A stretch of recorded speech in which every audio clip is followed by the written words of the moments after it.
health seekers, Inga from Health Origins here. So today I want to show you how to easily make Moroccan spice blend, or also as it's known, Ras El Hanout.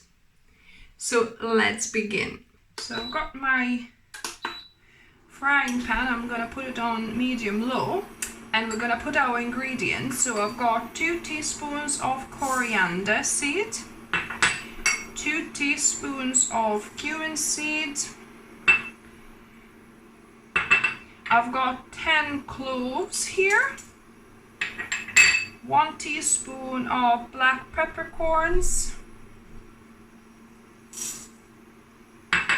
and 16 cardamom pods.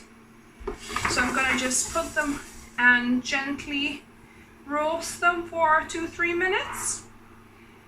Make sure obviously you don't burn it, because cumin seeds burn quite easily. You could skip this step, but I find it, makes the spices more aromatic.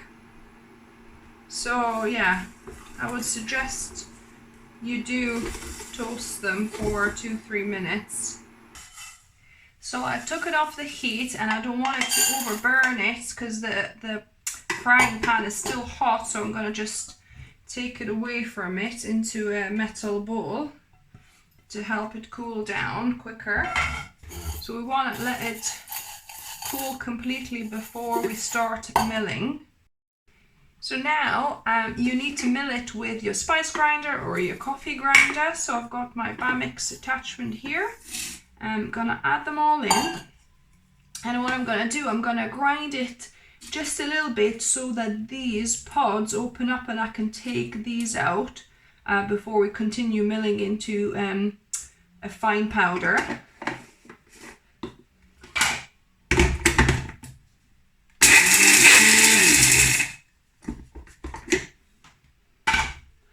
So yeah, so I want to take out those pieces of cardamom pods. So I think I've got pretty much all of the shells out now. There's one extra one. And I need to continue grinding this.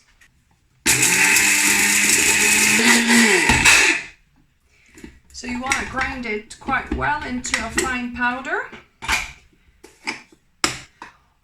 So this is looking good now.